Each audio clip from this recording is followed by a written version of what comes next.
The morning room of Pembroke Manor had always felt like a cage to Marin Vance, but never more so than today. She stood outside the closed doors, her hand frozen on the brass handle, listening to voices that would determine the rest of her life. "The debt is substantial," Lord Aldrich Pembroke was saying, his tone carrying that particular blend of oily charm and desperation that Marin had come to recognize over the past 2 years since he'd become her guardian. "But I believe we can reach an arrangement that satisfies both parties." "Your beliefs are of little interest to me." The second voice was unfamiliar, deep, clipped, belonging to someone who clearly had no patience for pleasantries. "You owe 40,000 sovereigns to the Ashenmore estate. Your brother borrowed against lands he did not own, using forged documents bearing the late Duke's seal. That is fraud. That is theft. The penalty for such crimes is hanging." Marin's blood ran cold. Her father. They were discussing her father's crimes. "My brother is dead," Lord Aldrich said quickly. "Surely the matter can be settled without involving the courts. I have a proposition that might interest His Grace." "Speak then, quickly." The Duke grows impatient with delays. There was a pause. Marin pressed closer to the door, her heart hammering against her ribs. "My niece," Lord Aldrich said. "Marin Vance. She is 23, educated, capable of managing a household. I understand the Duke's estate at Ashenmore has been without proper domestic oversight since his return from the Northern Campaign. I propose she serve His Grace as payment against the debt. Her service will continue until he deems the obligation fulfilled." The silence that followed was devastating. Marin's legs threatened to buckle beneath her.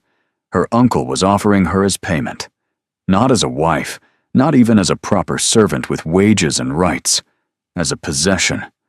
A thing to be used until a debt was satisfied. "The Duke does not require a housekeeper," the unfamiliar voice said flatly. "Not a housekeeper. A personal attendant. Someone to manage his domestic affairs, his correspondence, his calendar. I understand His Grace finds such tasks tedious. My niece is intelligent and discreet. She was educated at the finest ladies' academy in the capital before her family's misfortunes. She speaks 3 languages, manages accounts flawlessly, and most importantly," Lord Aldrich's voice dropped meaningfully, "she is entirely without other prospects. No family to make demands. No suitors to create complications. She would be completely at His Grace's disposal." Marin felt bile rise in her throat. Completely at his disposal. The words hung in the air like a sentence of execution. It was not entirely true, of course. Her mother still lived, but the fever that had struck 3 years ago had left her frail and dependent, residing now with a distant cousin in the countryside who could barely afford the burden. Another mouth Marin could not feed. Another life she could not protect. And if the Duke refuses this arrangement, then I suppose we proceed to the courts. Lord Aldrich's false bravado was audible even through the door. But I imagine His Grace would prefer a quiet resolution, the scandal of a fraud case, the attention it would bring to Ashenmore, the questions about why a war hero is pursuing an elderly debt with such vigor. Another pause. Longer this time. "You are bold, Lord Pembroke. Bold and foolish. The Duke does not fear scandal, and he certainly does not negotiate with men who attempt to leverage their dead brother's crimes. Then what does he want?" Lord Aldrich's desperation broke through. "Name the terms. Anything. He wants what is owed, 40,000 sovereigns, or the equivalent value extracted through other means." A chair scraped against the floor. "The girl. Describe her." Marin is quite comely. Dark hair, unusual eyes, a shade between gray and violet. Slender, but not frail. She carries herself with dignity despite her circumstances, which I imagine His Grace would appreciate. She does not simper, or weep, or make scenes. She is practical. obedient when it suits her, though I confess she has a stubborn streak that proper discipline might correct. Proper discipline. The words were repeated without inflection. You paint an interesting picture, Lord Pembroke. A disgraced lady with no options, intelligent enough to be useful, isolated enough to be controlled. One might almost think you've been preparing her for exactly this purpose. Lord Aldrich did not deny it. Marin's hands clenched at her sides. 2 years. 2 years of subtle cruelties and calculated deprivations. Dismissing her maid, reducing her wardrobe to near rags, cutting off her correspondence with friends from school, refusing to give her a reference that might allow her to seek respectable employment. Her uncle had been systematically stripping away every avenue of escape, and she had not understood why. Until now. I will relay your proposal to His Grace, the stranger said. He arrives at noon to inspect the property records your brother falsified. If he finds your offer acceptable, arrangements will be made immediately. If not, you will be arrested within the hour and held until trial. Immediately? Lord Aldrich sounded startled. Surely the girl will need time to pack her belongings, to prepare herself for the journey north. She will bring nothing that connects her to this house. His Grace is thorough about severing ties. If she serves Ashenmore, she belongs to Ashenmore. Clean. Complete. No divided loyalties. Footsteps approached the door. Marin stumbled backward, nearly tripping over the hall carpet. She managed to compose herself just as the door swung open, revealing a tall man in the dark military uniform of the Northern Legion. His face was scarred, his eyes assessing, and when he looked at her, she felt as though she were being catalogued, measured, priced. Miss Vance, I presume, he said without surprise. You were listening. There was no point denying it. I was. Good. Then you understand your situation. He moved past her toward the front entrance. The Duke will arrive at noon. Be ready. And Miss Vance. He paused at the door. He despises dishonesty above all else. Whatever you do, do not lie to him. The last person who tried is buried in the Ashenmore graveyard. The door closed behind him, and Marin stood in the empty hallway, the morning sunlight suddenly cold on her skin. She had 4 hours to prepare for a meeting with a man known throughout the kingdom as the Butcher of Valdris Pass. A man who had won the Northern War through tactics so ruthless that even his allies whispered about them in horror. A man who had reportedly executed 3 of his own officers for cowardice and shown less mercy to his enemies. And she was about to become his property. Marin looked toward the morning room where her uncle still sat, doubtless congratulating himself on his cleverness. For one wild moment, she considered running. The back gardens, the servants' gate, the road to the village. But where would she go?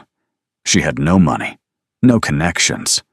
The distant cousin sheltering her mother could barely afford 1 burden, let alone 2. Her uncle had made certain of that. No, running was not an option. She straightened her shoulders, lifted her chin, and walked toward the stairs. She would face the Duke of Ashenmore with what little dignity she had left. She would not weep. She would not beg. She would not give her uncle the satisfaction of seeing her break. And perhaps, if she was very clever and very careful, she might find a way to survive this. The clock in the hall began to chime. 8 times. 4 hours until noon. 4 hours until her life ended, or perhaps began again in a form she could not yet imagine. The Duke of Ashenmore arrived precisely as the clock struck 12. Marin watched from her bedroom window as the carriage rolled up the gravel drive, black lacquered wood, with no family crest visible. Behind it rode 6 mounted soldiers in the same dark uniforms as the man who had visited that morning. They moved with the disciplined precision of men who had seen battle and expected to see it again. The carriage door opened before a footman could reach it. He stepped out. Even from this distance, Marin could sense the controlled power in his movements. Tall, broad-shouldered, dressed in austere black that made no concession to current fashion. His dark hair was cropped short in the military style, and when he turned to survey the house, she caught a glimpse of his profile. Strong jaw, straight nose, a face that might have been carved from granite. Then he looked up, directly at her window, as though he had known exactly where she would be standing. Their eyes met. Marin felt something cold slide down her spine. Not fear, exactly. Something older, more primal. The instinct of prey recognizing a predator. She forced herself not to step back from the glass, not to flinch, not to look away. After a long moment, the Duke turned and strode toward the front entrance. His men followed. Marin released a breath she had not realized she was holding. 20 minutes later, a maid appeared at her door, looking terrified. "Miss Vance, you're wanted in the study, immediately!" The study was Lord Aldrich's domain, a room filled with her late father's books that her uncle had never bothered to read. When Marin entered, she found 3 men waiting. Her uncle, visibly perspiring despite the cool morning. The scarred officer from earlier, standing at attention by the window. And seated in her father's chair, behind her father's desk, the Duke of Ashenmore. He was even more imposing up close. His eyes were a strange shade of amber, almost gold in the light streaming through the windows. A thin scar bisected his left eyebrow and disappeared into his hairline. His hands, resting on the desk before him, bore the calluses of a man who had wielded weapons, not merely owned them. "Miss Vance?" His voice was deeper than she had expected, with a roughness that suggested shouted commands over battlefield chaos. "Approach." She walked forward until she stood before the desk, acutely aware that she was being examined like livestock at market. "Your uncle has explained the terms." It was not a question. "I overheard them this morning, Your Grace." A flicker of interest crossed those amber eyes. "Captain Garrick mentioned you were eavesdropping. A habit of yours?" "A necessity, Your Grace. My uncle rarely tells me anything directly.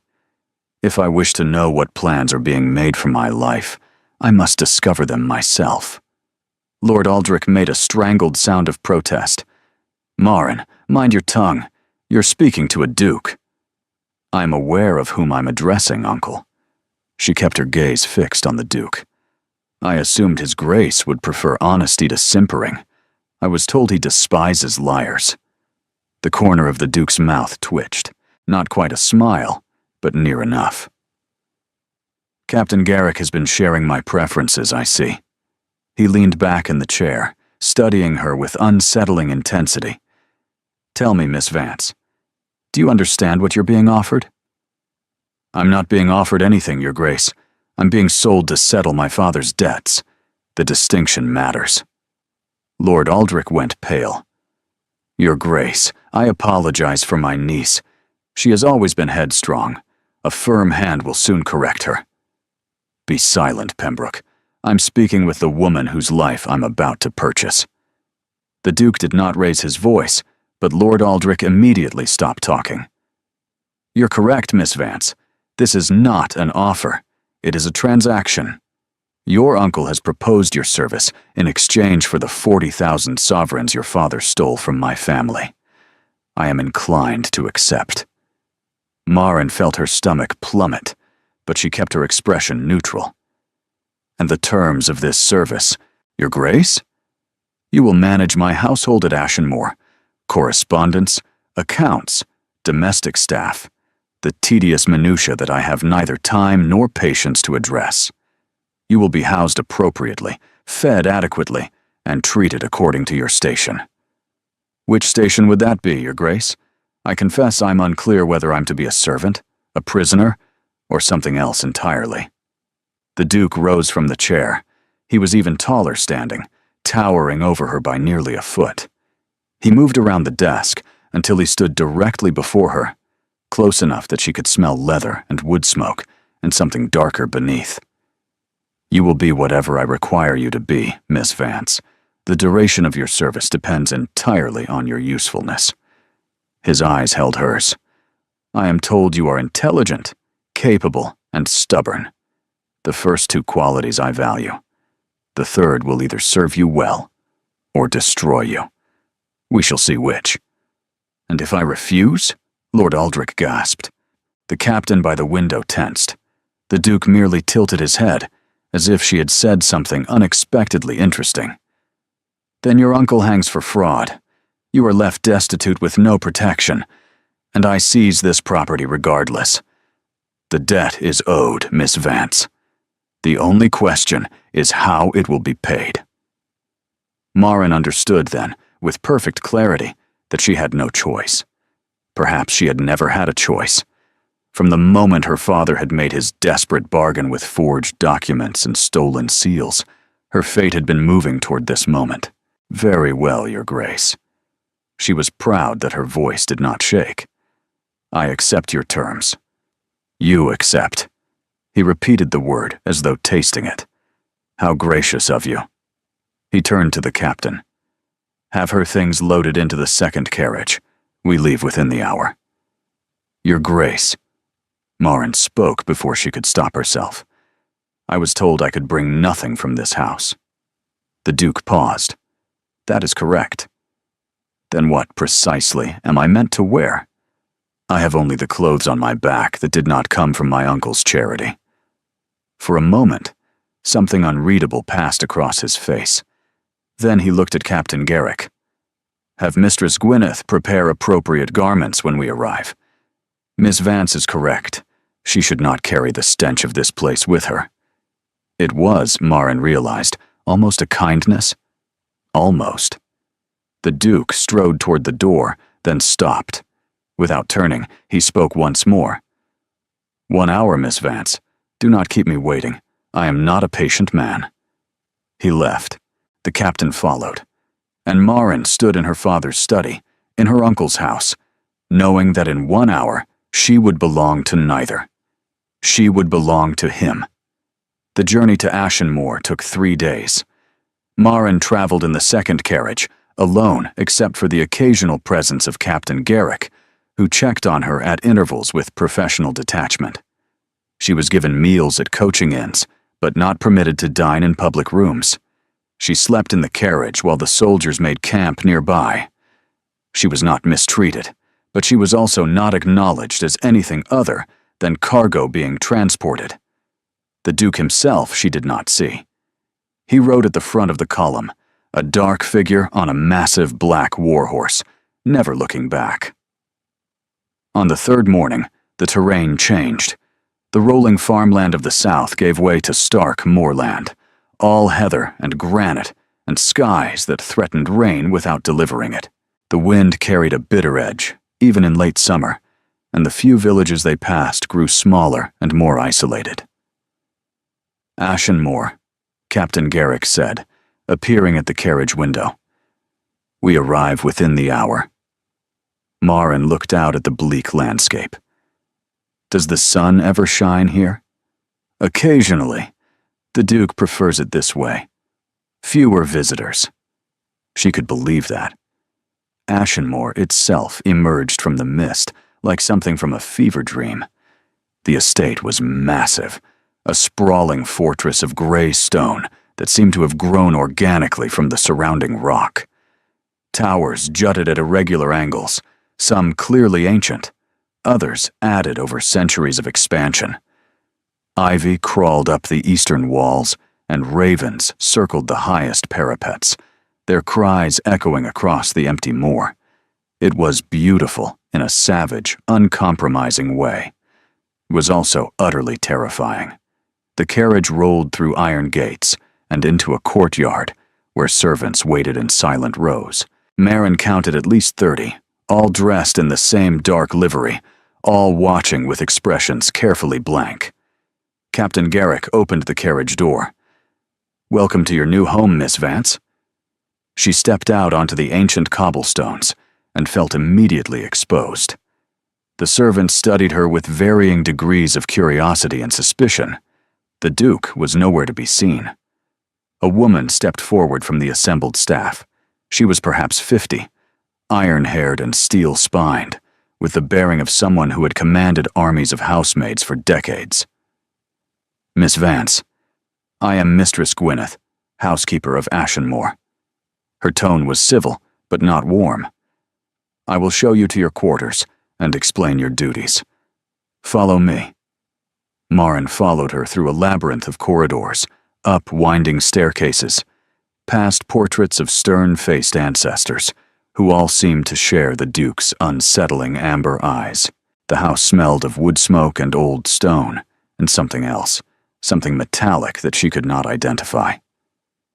"Your rooms are in the West Tower," Mistress Gwyneth said as they climbed. "You will have privacy there. The Duke's apartments are in the East Wing. You are not to enter that area unless explicitly summoned." "Understood." Meals are served in the small dining room at 7, 12, and 6. You may request a tray in your rooms if you prefer, though His Grace expects you to dine with him on occasions he specifies. "Dine with him?" Mistress Gwyneth paused on the stairs. "You are not a scullery maid, Miss Vance. Whatever arrangement brought you here, you will be treated according to the station His Grace assigns you. Currently, that station appears to be something between guest and employee. I suggest you not question it." They reached a heavy oak door. Mistress Gwyneth produced a key and opened it to reveal a sitting room that, while not luxurious, was comfortable and well-appointed. A fire already crackled in the hearth. Through an adjoining door, Marin glimpsed a bedroom with a 4-poster bed, draped in deep green velvet. "There are clothes in the wardrobe," Mistress Gwyneth said. "Basic items until proper measurements can be taken. His Grace wishes to see you in his study at 4 o'clock. That gives you 2 hours to rest and prepare." "His study? To discuss your duties?" The housekeeper moved toward the door. "A word of advice, Miss Vance. The Duke is not cruel, but he is demanding. He expects competence and despises excuses. If you cannot perform a task, say so honestly. He will respect that. If you fail while claiming capability, he will not forget it. Thank you for the warning." "It is not a warning. It is survival information." Mistress Gwyneth's expression softened fractionally. "I have served this family for 30 years. The current Duke is not like his father or his grandfather. The war changed him, made him harder. But there is fairness in him, if you know where to look for it." She left before Marin could respond. Alone in her new rooms, Marin sat on the edge of the bed and allowed herself one moment of despair. Then she stood, washed her face with water from the basin, and went to examine the wardrobe. The clothes were simple but well made. Dark colors, practical fabrics. Nothing that suggested either servant or lady. She chose a charcoal gray dress with minimal adornment and dressed with care. Her hair she pinned back severely. No jewelry, no artifice. If the Duke wanted honesty, she would give him honesty in every detail. At precisely 4 o'clock, she presented herself at the study door. "Enter." The Duke's study was enormous, lined with maps and military diagrams rather than books. A massive desk dominated the center, covered with papers and correspondence, and behind it sat the man who now owned her service, if not her soul. He did not look up when she entered. "Close the door. Sit." She obeyed, choosing a chair across from his desk and folding her hands in her lap. For several minutes, he continued reading documents, signing some, discarding others. Marin waited in silence, understanding that this was a test. He wanted to see if she would fidget, protest, and demand attention. She did none of those things. Finally, he set down his pen and looked at her. "You did not complain during the journey," he said. "Captain Garrick reported that you made no demands, caused no difficulties, asked no questions. Would questions have been answered, Your Grace? No. Then asking them would have been pointless." His mouth curved slightly, almost imperceptibly. "Your uncle described you as intelligent. I'm beginning to believe he was not exaggerating. He leaned back in his chair. "Tell me, Miss Vance, what do you actually know about managing a household?" "I managed my father's household from the age of 16 until his death. Before his financial difficulties, we employed 12 servants and entertained regularly. I have experience with accounts, staff management, correspondence, and event planning. And since then, I have been my uncle's unpaid domestic labor, performing the duties of housekeeper, cook, and maid, while he dismissed the actual servants to save money." She met his eyes directly. "I am not unacquainted with hard work, at your grace." Hard work. He considered the phrase. "And what of the harder aspects of this position? You understand you are not simply managing a household. You are managing my household. That means knowing things others do not know, keeping secrets that could damage powerful people, being present for conversations that never happened." "I understand, Your Grace." "Do you?" He rose and moved around the desk, approaching her chair with that predatory grace she would come to know well. He stopped directly before her, close enough that she had to tilt her head back to meet his gaze. "I have enemies, Miss Vance. Men who would pay handsomely for information about my affairs. Women who would trade their virtue for gossip that might harm me. If you betray my confidence, I will know, and the consequences will be severe." "I have no intention of betraying you, Your Grace. Intentions are meaningless. Actions are what matter." He studied her face with unnerving intensity, as though searching for something hidden beneath the surface. "Why are you not afraid of me?" The question startled her. "I beg your pardon?" "Everyone is afraid of me. My servants, my officers, my enemies, even my allies maintain a careful distance. But you sit there with your spine straight and your eyes steady, and you do not flinch when I approach." He leaned closer. "Why?" Maren considered the question seriously. "Perhaps because I have already lost everything, Your Grace. My family, my home, my freedom. Fear is a luxury for those who still have something to protect. I have only myself, and I learned long ago that I can survive more than I ever imagined." Something stirred in those wolf-colored eyes, something that might have been recognition, or respect, or something else entirely that she could not name. "We shall see, Miss Vance." He straightened, stepping back. "Your duties begin tomorrow. Mistress Gwyneth will provide you with the household accounts. I expect a full assessment of inefficiencies within the week.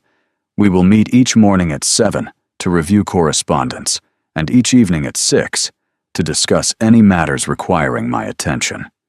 Yes, Your Grace. One more thing." He returned to his desk, but did not sit.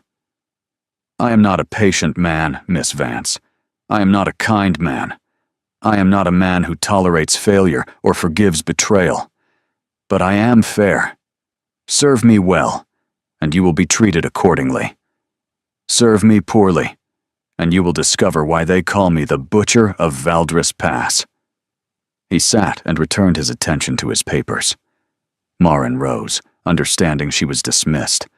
She walked to the door with measured steps, refusing to hurry despite every instinct screaming at her to flee. "Miss Vance," she paused with her hand on the door handle. "You asked why I accepted your uncle's offer. A household manager can be hired. Your service, specifically, was not necessary." Her heart stuttered. "Then why, Your Grace?" There was a long pause. When he spoke again, his voice had changed, become something rougher and more dangerous. "Because when you looked at me through that window at Pembroke Manor, you did not look away. Everyone looks away. You did not." He paused. "I find myself curious about a woman who stares into the face of a monster and does not flinch. That curiosity may prove to be your salvation or your ruin. We shall discover which together." Maren left the study with his words echoing in her mind. Curiosity. The Butcher of Valdris Pass was curious about her. She was not certain whether to be relieved or terrified, perhaps both. The first week at Ashenmore passed in a blur of ledgers, inventories, and carefully concealed chaos. Maren had expected the household accounts to be disorganized. She had not expected them to be a complete disaster.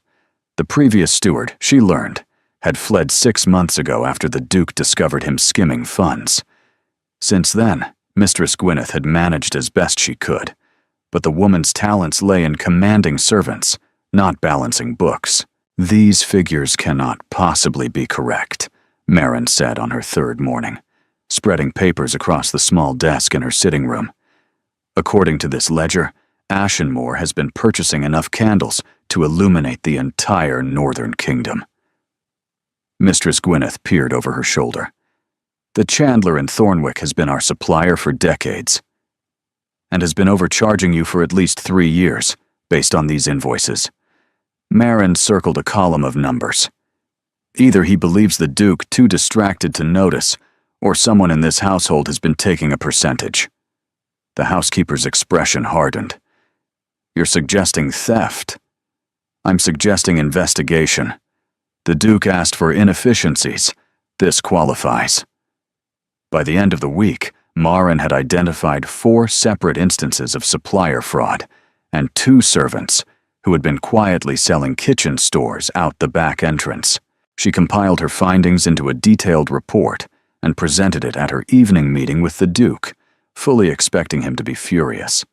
Instead, he read the document in silence, his expression unreadable. "You found all this in 7 days," he said finally. It was not a question.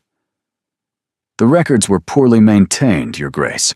The discrepancies were not difficult to spot once I organized the accounts properly. The previous steward was here for 3 years. He found nothing." "The previous steward was likely receiving a portion of the profits, Your Grace. His sudden departure suggests he realized the arrangement would not survive scrutiny." The Duke set down the report. For a long moment, he simply looked at her, those amber eyes weighing and measuring in that way she was beginning to recognize. "You have recommendations?" "Dismiss the 2 servants involved in the kitchen theft, terminate the arrangement with the chandler, and find an honest supplier.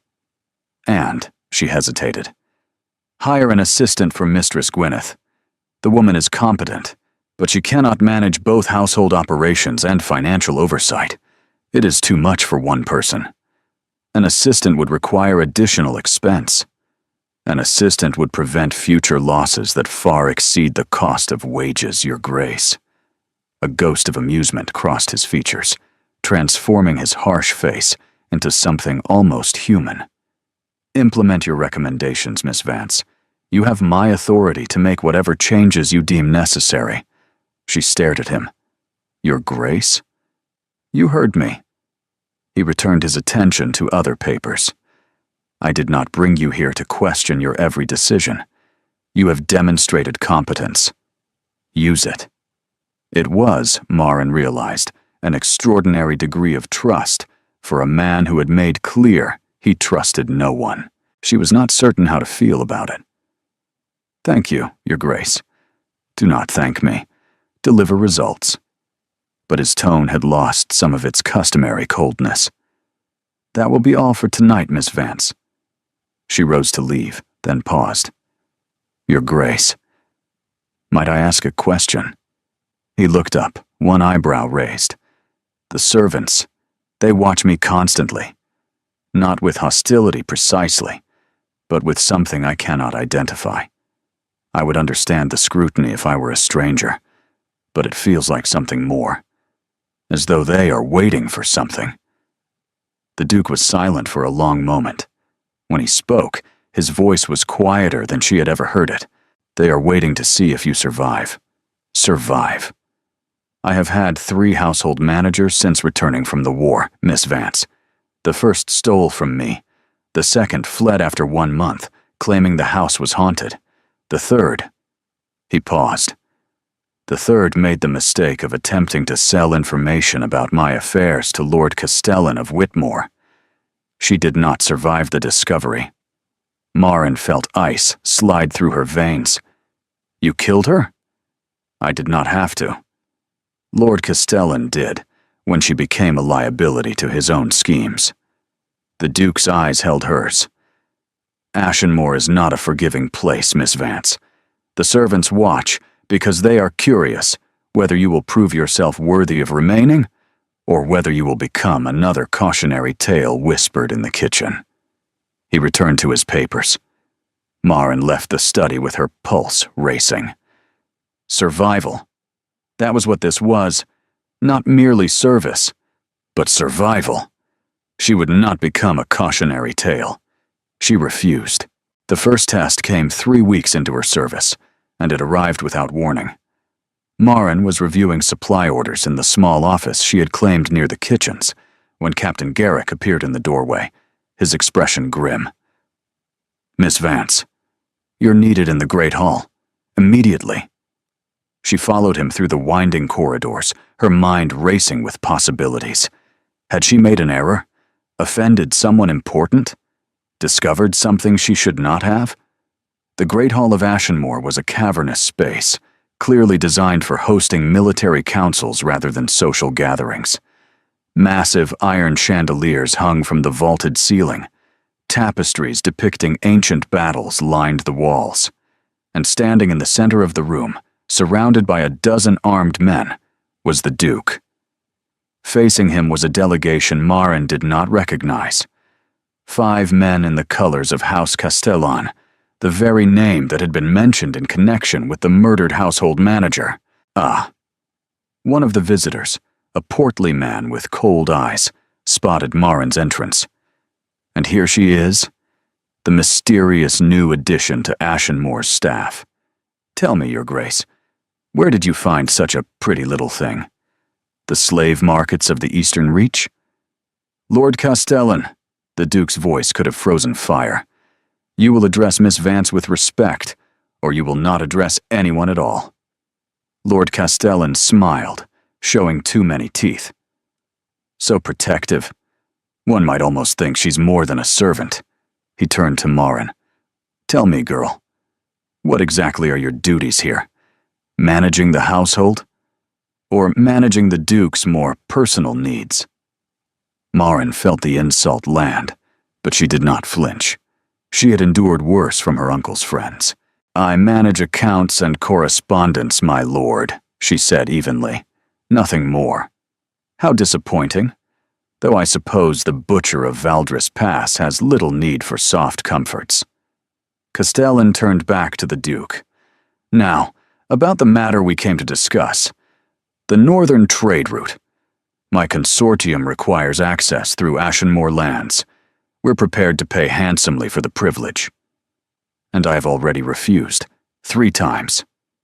Perhaps the 4th time will prove more persuasive. Castellan gestured, and 2 of his men stepped forward carrying a heavy chest. They opened it to reveal gold coins, hundreds of them, gleaming in the torchlight. 50,000 sovereigns, more than enough to offset any concerns about increased traffic through your territory. The Duke did not look at the gold. His eyes remained fixed on Castellan. The northern trade route passes through Valdres Pass, he said quietly. The same pass where 3,000 of my men died holding the line against the Caridian invasion. The same pass that is now a memorial to their sacrifice. You want to turn a graveyard into a merchant highway. Progress requires sacrifice, Your Grace. Surely a military man understands that. The tension in the hall was suffocating. Maren could see the Duke's men gripping their weapons, waiting for a signal. She could see Castellan's guards doing the same. One wrong word, and this room would become a battlefield. Miss Vance, she startled at the Duke's voice. Your Grace. You have reviewed the estate's financial records. Tell Lord Castellan what Ashenmore's annual income amounts to. She understood instantly what he was doing. He wanted Castellan to understand that his bribe was meaningless. Ashenmore generates approximately 200,000 sovereigns annually, my lord, she said clearly. From agricultural leases, mining rights, and military contracts with the crown. The estate has no debts, and maintains reserves sufficient to operate independently for a decade. Castellan's smile faltered. Your 50,000 sovereigns, the Duke said softly, would not cover my quarterly expenses. You offer me nothing I need, in exchange for desecrating ground that holds the bones of better men than you will ever be. He stepped forward. Leave Ashenmore. Do not return. And if you ever speak to Miss Vance with such disrespect, again, I will remove your tongue personally. The words were delivered without heat, which made them infinitely more terrifying. Castellan's face flushed with humiliation and rage. For a moment, Marin thought he might actually draw his sword. Then survival instinct overcame pride. This is not over, Ashenmore. It is for today. Captain Garrick, escort our guests to the border of my lands. Ensure they do not linger. Marin watched as Castellan and his men were marched out of the hall. Only when the doors closed behind them did she allow herself to breathe. The Duke turned to her. You did well. I merely stated facts, Your Grace. You stated them without hesitation, under pressure, in front of an enemy who was attempting to humiliate you. That is not merely stating facts. That is tactical competence. He moved closer. Castellan will remember you now. He will consider you an asset worth targeting. You understand what that means? It means I have made an enemy. It means you have made my enemy your enemy. His golden eyes held hers.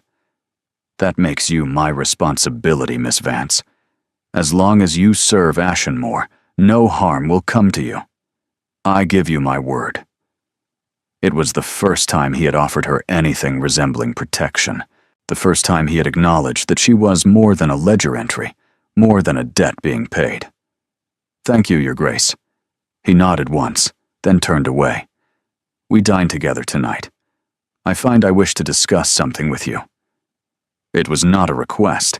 Marin spent the remainder of the afternoon wondering what, exactly, the Duke of Ashenmore wished to discuss, and why the prospect filled her with more anticipation than fear. Dinner that night was served in the Duke's private dining room, a smaller space than the Great Hall, but no less imposing. Heavy oak furniture, ancient weapons mounted on the walls, and candles that cast dancing shadows across surfaces that had witnessed centuries of meals, treaties, and conspiracies. Marin had dressed carefully, choosing the deep burgundy gown that Mistress Gwyneth had provided, the nicest item in her limited wardrobe. She told herself it was merely appropriate for a formal dinner. It had nothing to do with wanting to look well for him. The Duke was already seated when she arrived, and he rose as she entered, an unexpected courtesy that sent warmth flooding through her chest. Miss Vance, please, sit. They ate in relative silence at first, working through courses of roasted pheasant and winter vegetables, while the fire crackled in the hearth. Marin found herself stealing glances at him across the table, noting the way the candlelight played across his scarred features, softening them somehow. You handled yourself admirably today, he said finally, setting down his wineglass. Castellan is a dangerous man. He does not forgive slights, and he never forgets useful information. You said I had become a target. You have, which is why I need to ask you something, and I need you to answer honestly. Marin set down her own glass. Of course, Your Grace. Do you wish to leave? The question stunned her. I beg your pardon? Ashenmore, this arrangement. He gestured vaguely. I brought you here to pay a debt your father incurred. You had no choice in the matter. But I have watched you these past weeks, and I find that I am uncomfortable with the circumstances of your arrival. Uncomfortable? You are not a servant, Miss Vance. Not truly. You manage my household with more competence than anyone who has held the position before you. You speak to me without fear, which is either remarkable courage or remarkable foolishness. You have made yourself valuable. He paused. I do not wish to keep someone valuable against their will. Marin stared at him. Are you offering to release me from my obligation? I am offering you a choice. If you wish to leave, I will provide you with funds sufficient to establish yourself independently. A modest home somewhere, an income that will keep you comfortable. Your father's debt will be considered settled. You would owe me nothing. And if I choose to stay? Something shifted in his expression, something heated and hungry that made her breath catch. If you stay, it will be because you choose to stay, not because you are compelled, not because you have no other options, because you wish to be here. He leaned forward. I find that I want that, Miss Vance. I want you to choose this. Choose Ashenmore. Choose to remain. His voice had dropped, become rougher, and Marin suddenly understood what she was hearing beneath the words. He was not simply offering her freedom. He was asking her to stay. Your Grace. She hesitated, uncertain how to navigate this dangerous territory. I am not certain what you are truly asking me. Neither am I. He rose from his chair and moved around the table until he stood beside her. I told you that first day that I was curious about you. A woman who does not flinch. A woman who stares into the face of a monster without looking away. He reached down and tilted her chin up, forcing her to meet his eyes. That curiosity has grown into something else. Something I do not entirely understand. His touch sent fire racing through her veins. She should pull away. She should maintain the proper distance between servant and master, between a disgraced lady and a duke. She did not move. I am not afraid of you, she said quietly. No, you are not. His thumb traced along her jawline, a feather-light touch that made her shiver. Why not? Everyone is afraid of me. Even the men who served beside me in battle maintain a careful distance. But you, perhaps because I see something in you that others do not. And what is that? A man who protects a graveyard because he remembers the names of every soldier buried there. A man who threatens violence against those who insult a servant, but offers that same servant freedom when he realizes she is uncomfortable. A man who asks rather than commands, when asking is harder. His hand stilled against her face. You see too much, Miss Vance. Marin, she heard herself say. If I am to choose whether to stay, you should at least call me by my name. Something flared in those amber eyes. Marin. Her name in his voice was a revelation. Low and rough and intimate in a way that made her pulse race. Your Grace. Kyle. He said it like a confession. If you are to be Marin, then I am Kyle. At least here, when we are alone. Kyle. The name suited him better than any title could. Strong and stark and uncompromising. Kyle, she repeated softly. He drew in a sharp breath. Then, with visible effort, he released her and stepped back. You do not need to decide tonight. Take time. Consider your options. His voice had regained some of its usual control, but she could see the effort it cost him. I will not ask again. Whatever you choose, I will accept. He walked to the door. Kyle. He paused, his back to her. I do not need time. She rose from her chair. I choose to stay. He turned slowly. You're certain? I have been certain since you threatened to remove Lord Castellan's tongue for insulting me. She smiled, surprising herself with the expression. A woman notices when a man defends her honor. It makes an impression. He stared at her for a long moment. Then, unexpectedly, he laughed. A real laugh, full and warm, and nothing like the cold man who had collected her from her uncle's house 3 weeks ago. You are going to be the death of me, Marin Vance. Or your salvation, your grace. We shall discover which together. She had thrown his own words back at him, and from the look in his eyes, he recognized them. Together then, he said quietly. He left her standing in the candlelit dining room with her heart pounding and her thoughts in chaos. She had chosen to stay.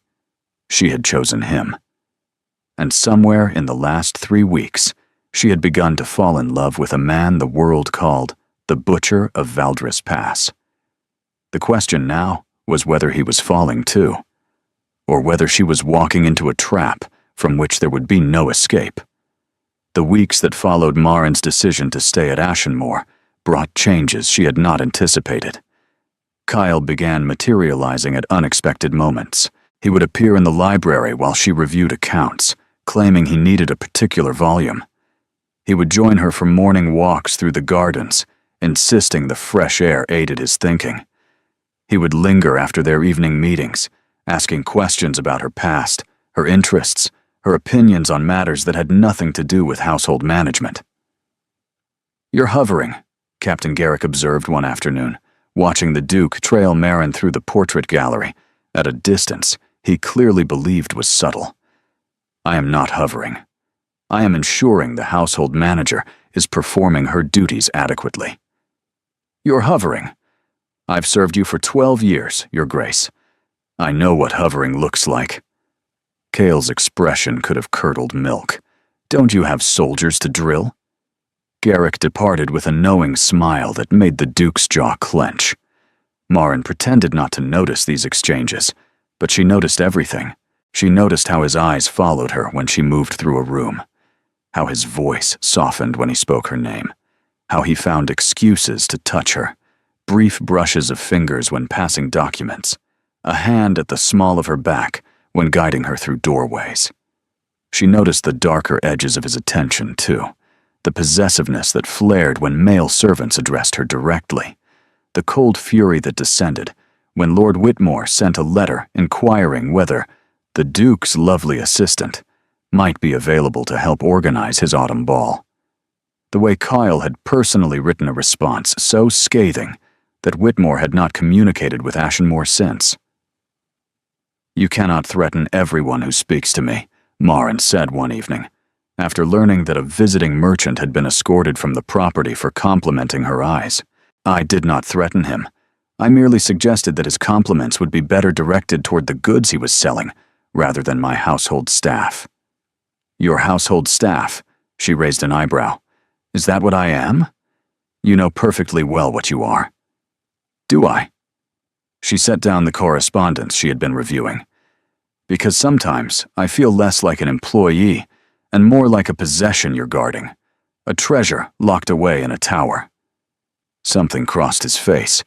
Guilt, perhaps, or recognition. "I am not trying to imprison you, Marin." "Then what are you trying to do?" He rose from his desk and moved toward her, that controlled, lethal elegance she had come to recognize.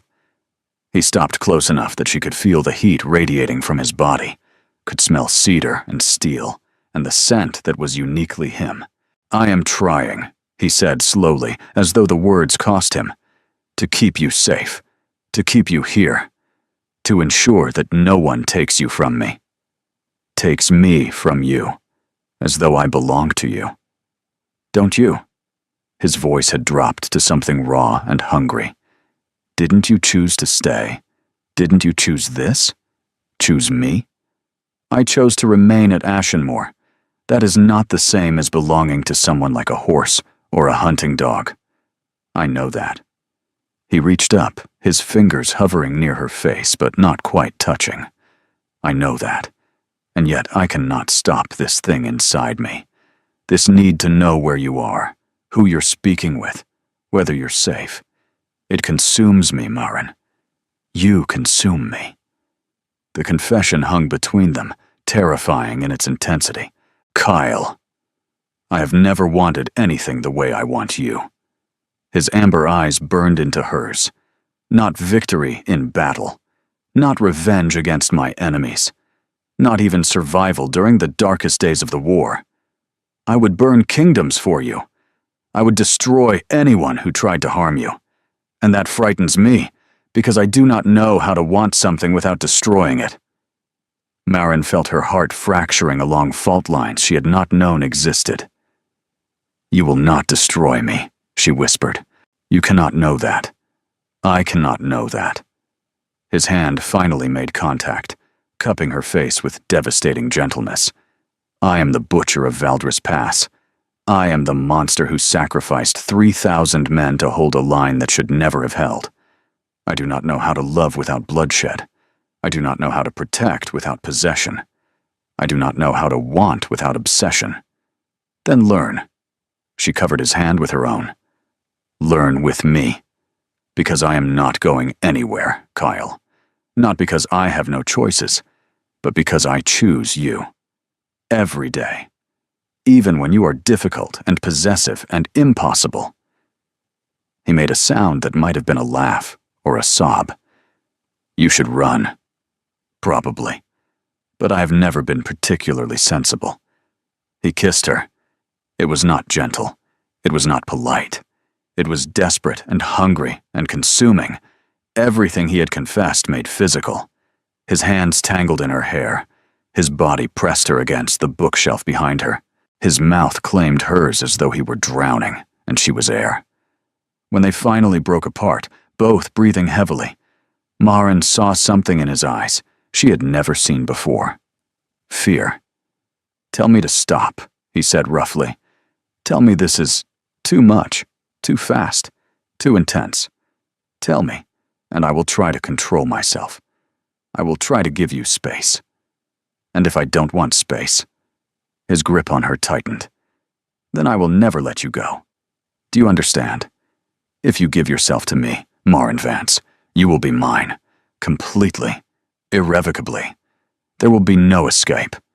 It should have terrified her. Instead, it felt like coming home. Then I am yours, she said simply. Completely, irrevocably, and you are mine. The sound he made was pure possession. The kiss that followed promised everything and demanded more. And Maren surrendered to the man the world called a monster, knowing that somewhere in the darkness of his obsession, she had found the light of genuine love. The dawn brought clarity she had not expected. Maren woke in her own bed, alone, the memory of Kyle's kisses burning on her lips. He had stopped before things went too far, pulling away with obvious reluctance and escorting her to her rooms with a formality that contradicted everything that had just happened between them.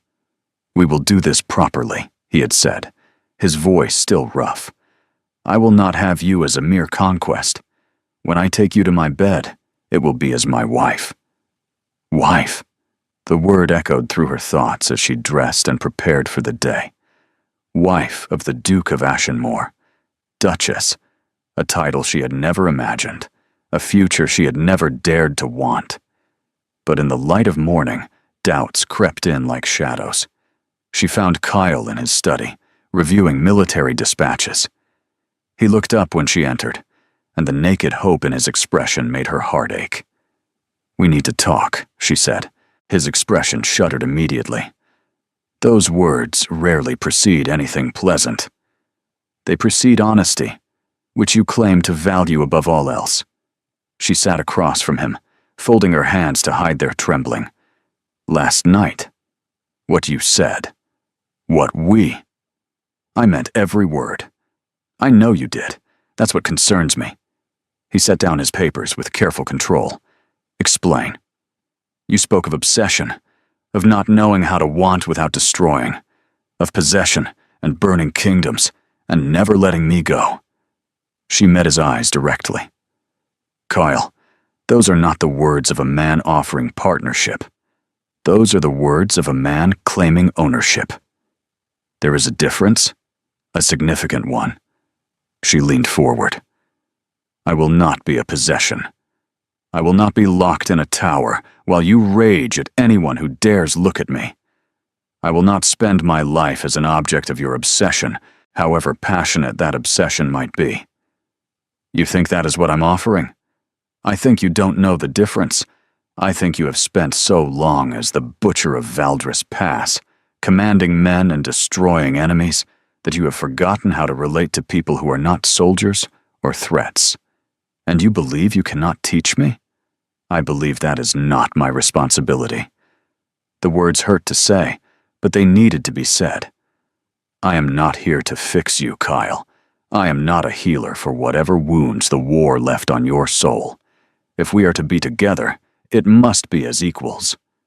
Partners. Not a monster and his tamer. He was silent for a long moment. When he spoke, his voice was stripped of all its usual authority. You are right.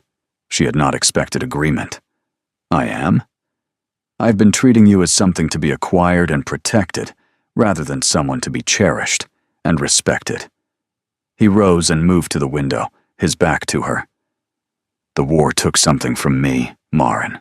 Some part of myself that knew how to be gentle, how to trust, how to love without strategy.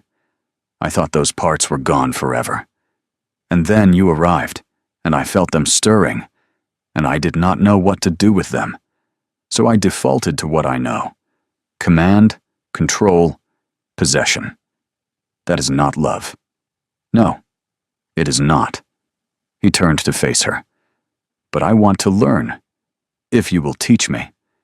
If you will be patient with a man who has forgotten more about war than he ever knew about tenderness. And if you cannot change, if the obsession overwhelms the love, then you tell me, honestly, directly, as you have done today. And I will hear you, even when it hurts, even when I want nothing more than to sweep you into my arms and ignore every objection. His expression softened. You are not a possession, Maren. You are a miracle, and I would rather lose you to honesty than keep you through control. She felt tears prick her eyes. That is the first thing you've said that sounds like a man I could actually marry. Then teach me to say more such things. He crossed to her, kneeling before her chair, so their eyes were level. I am asking, not commanding. Will you give me the chance to become the man you deserve? I don't know if I can, because you don't trust me or because you don't trust yourself. The question cut to the heart of her fear. Both, she admitted. I have been powerless for so long. First under my father's failing fortunes, then under my uncle's cruelty. I swore I would never again be at someone's mercy. And you, Kyle, you are the most dangerous man I have ever known. Loving you would make me vulnerable in ways I have spent years avoiding. Then we are both afraid. He took her hands in his. I fear destroying you. You fear being destroyed. Perhaps the only way forward is to face those fears together. She looked at him, this complicated, terrifying, unexpectedly tender man. Together, she repeated slowly, but not yet. His face fell. Not yet? I need time, Kyle. Time to be certain this is real, and not just intensity born of isolation and proximity. Time to know my own heart, without the pressure of your presence overwhelming my judgment. How much time? A month. Give me a month of distance. Separate meals, formal interactions. Let me miss you before I commit to forever. It was clearly not what he wanted. She could see the protest building behind his eyes. But he swallowed it. 1 month, he agreed, his voice strained. But I reserve the right to change your mind through actions rather than words. If I cannot speak to you of love, I will demonstrate it instead. That seems fair. He rose, releasing her hands with visible reluctance. 1 month. And then, Maren Vance, I intend to make you my wife, whether you like it or not. That sounds rather like a command, Your Grace. Consider it a statement of intent. He smiled, and despite everything, her heart fluttered. I have never lost a battle I was determined to win. I do not intend to start now. He left her sitting in the study, her emotions in chaos, and her resolve already wavering. 1 month. She had asked for 1 month. She was not certain she would survive even 1 week. The month of distance proved impossible to complete, not because Kyle broke his word. True to his promise, he kept their interactions formal and limited. Meals were taken separately. Meetings focused strictly on household matters. He did not touch her, did not use her given name, and did not look at her with that burning intensity that made her forget every sensible objection. but his actions spoke louder than any words could have. Fresh flowers appeared in her rooms every morning, different varieties each day, arranged with obvious care.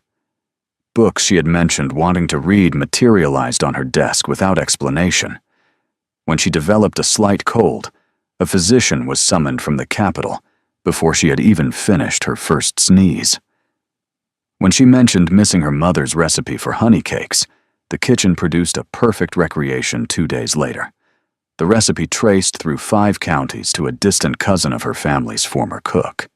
He was courting her, quietly, relentlessly, through every small kindness he could devise. And Maren found her resistance crumbling like sand.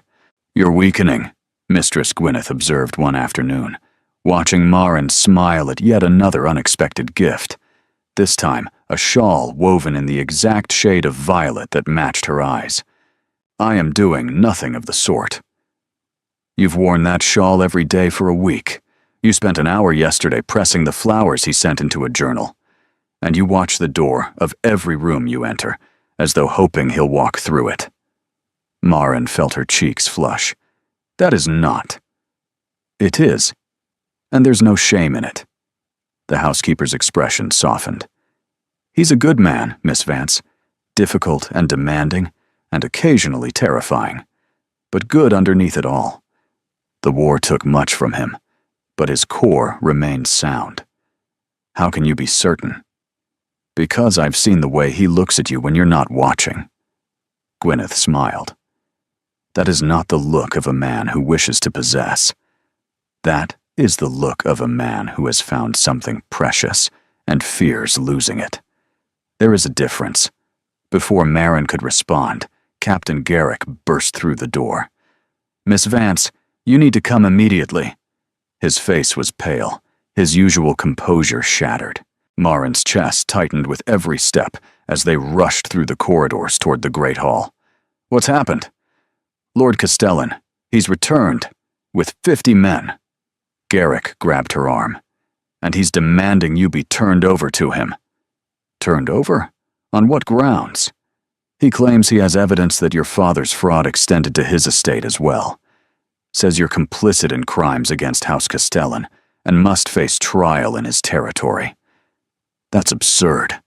I was a child when my father made those forgeries." "Castellan doesn't care about truth. He cares about revenge." Garrick's grip tightened.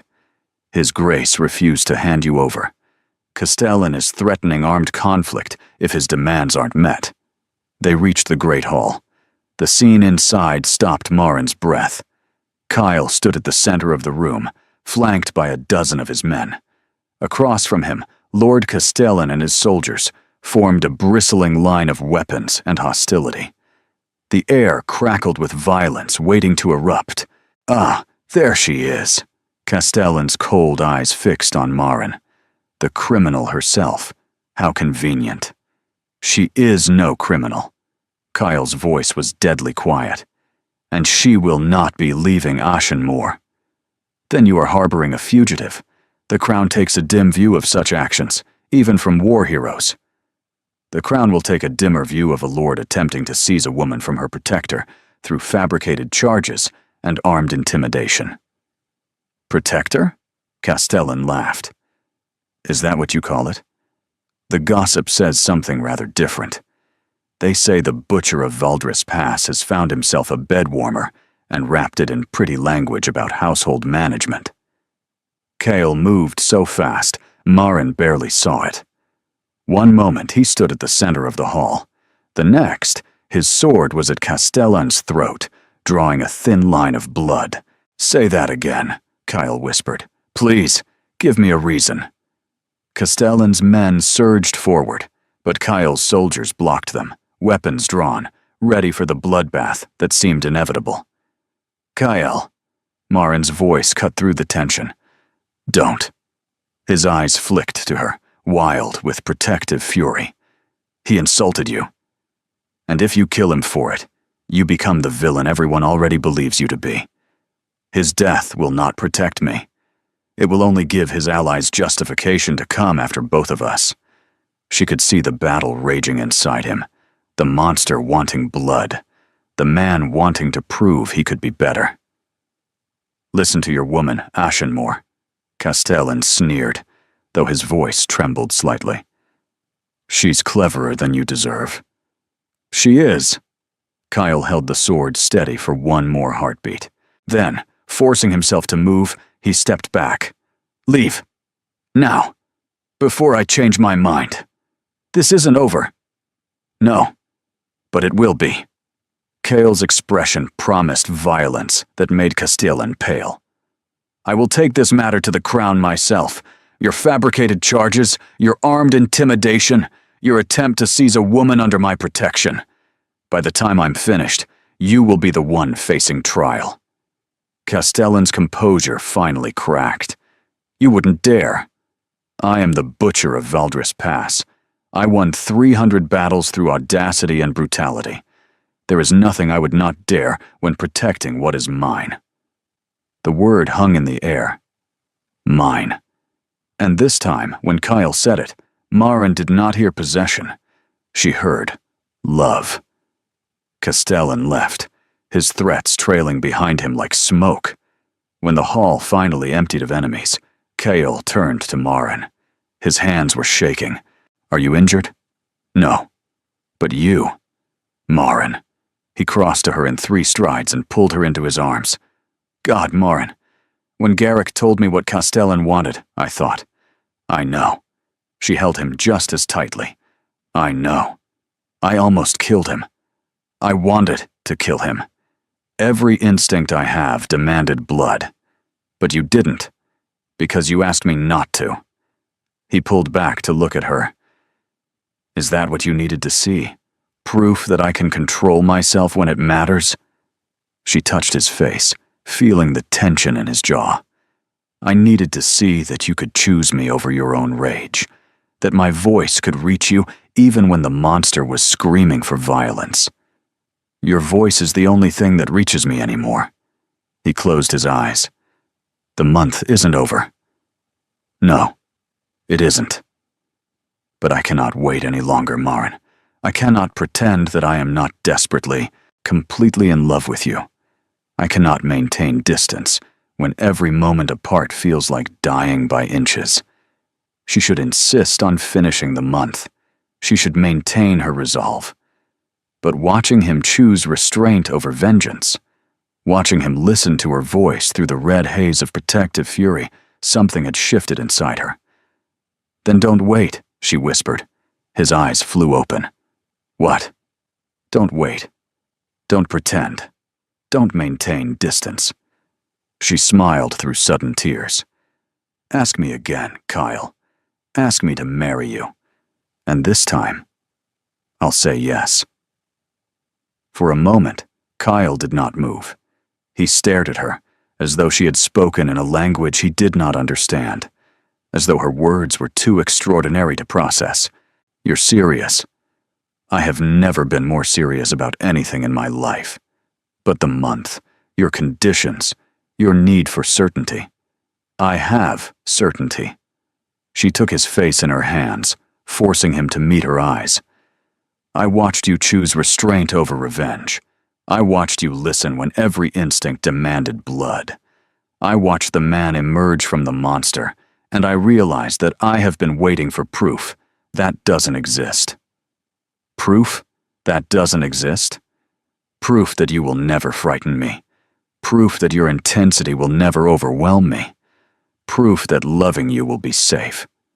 She shook her head. "But love is not safe, Kale. It never has been. It is a leap into darkness, hoping that someone will catch you. And when I looked at you today, sword at your enemy's throat, fury in your eyes, I was not afraid. What were you? Proud." The word surprised her even as she said it. "I was proud that you fought for me.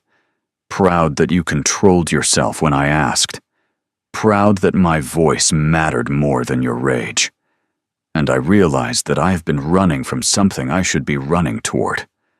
He made a sound, low and broken, and pulled her against him. "Say it again," he demanded against her hair. "Say you'll marry me." I'll marry you. Say you love me.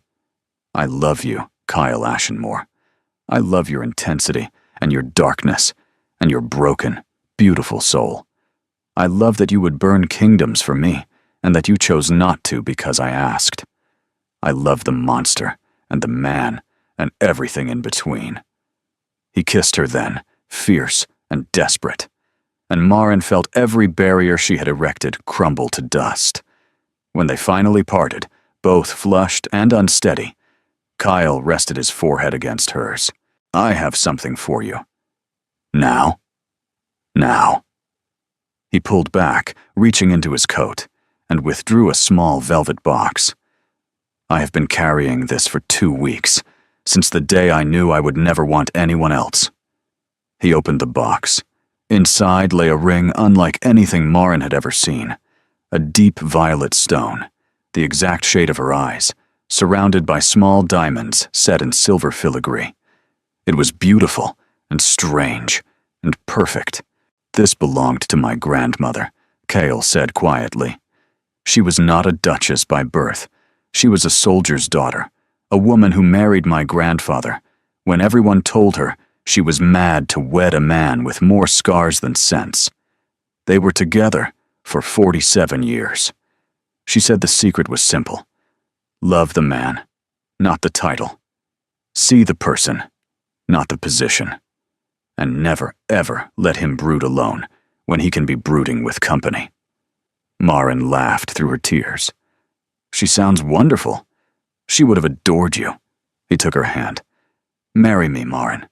Be my wife, my partner, my reason to be better than I was.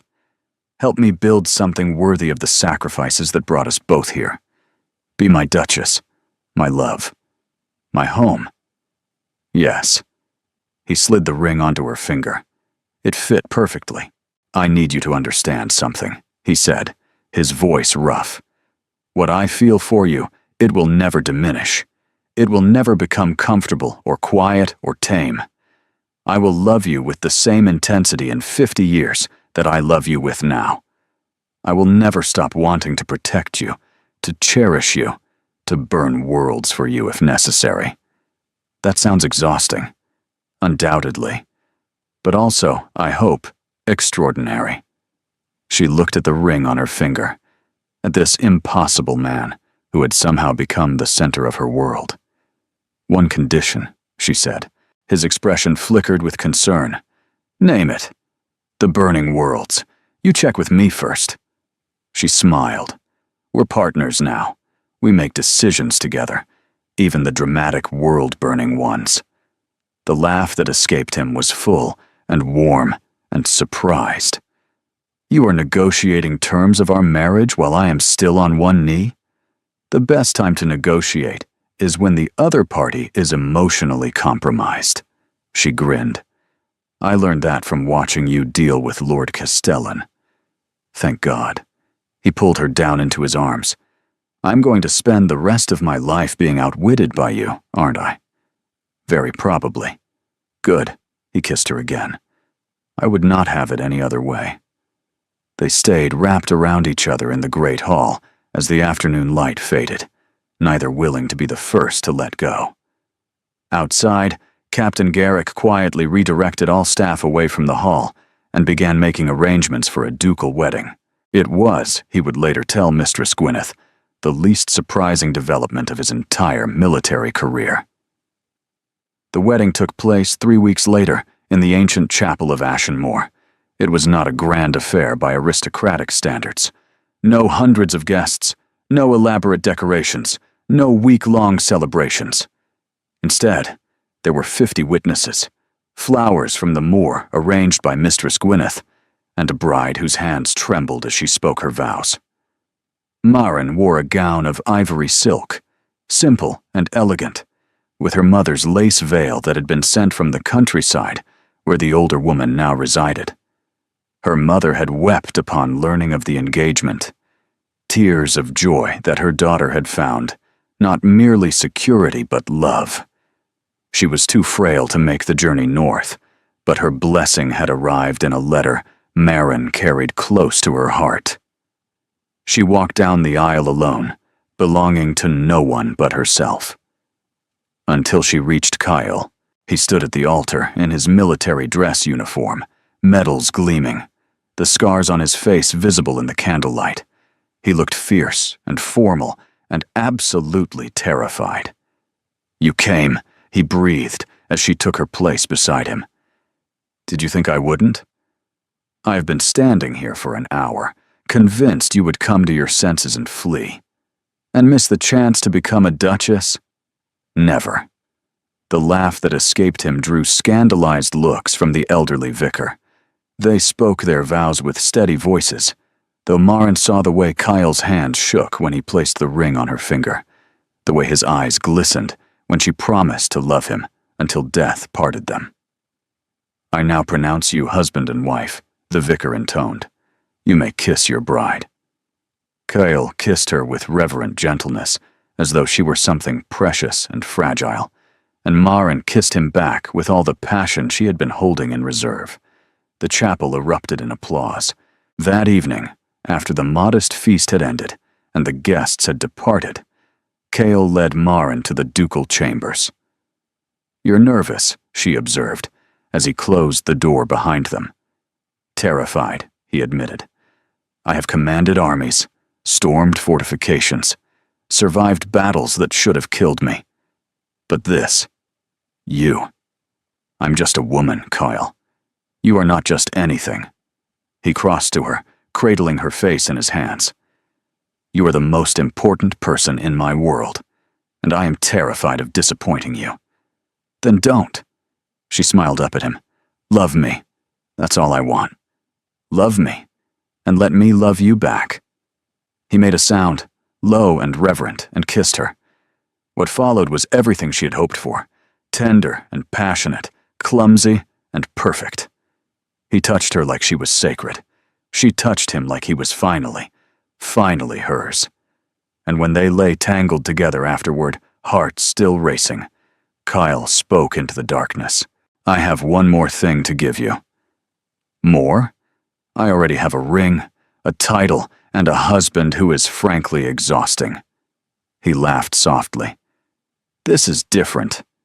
He reached to the bedside table and produced a folded document. "Read it." She sat up, wrapping the sheet around herself, and moved closer to the candle. It was a legal declaration. She read it twice before the meaning sank in. "This says my father's debt is forgiven." It does. But that debt is why I'm here.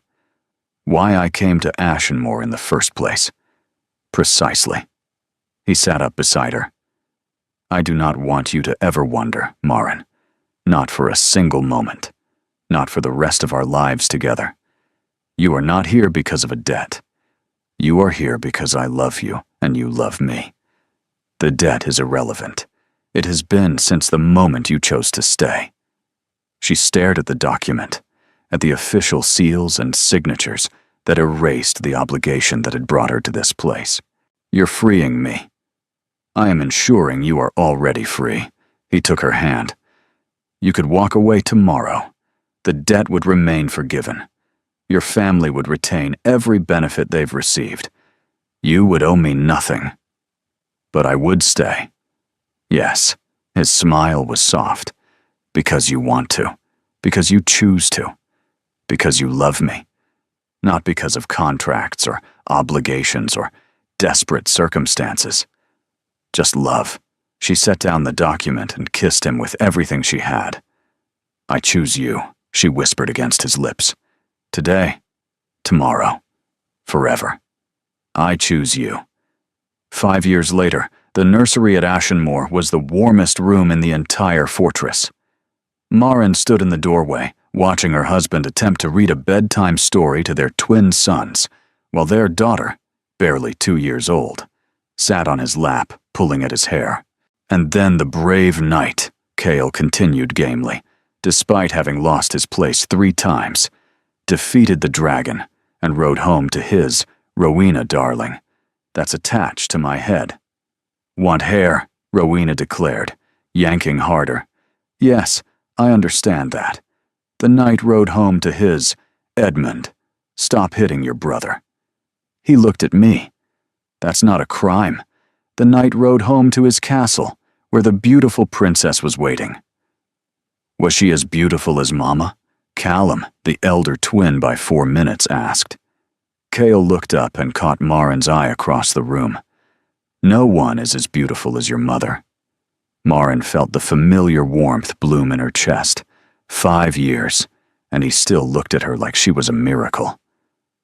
"All right, my loves." She crossed to the enormous bed, where all 4 of them had somehow piled together. "Time to sleep. Papa has early meetings tomorrow." "About the bad lord?" Edmund asked with childish eagerness. "Among other things." Lord Castellan's trial had concluded 2 months ago. The evidence Kyle had assembled, combined with testimony from a dozen other families Castellan had attempted to extort, had resulted in a conviction so thorough that even Castellan's allies had abandoned him.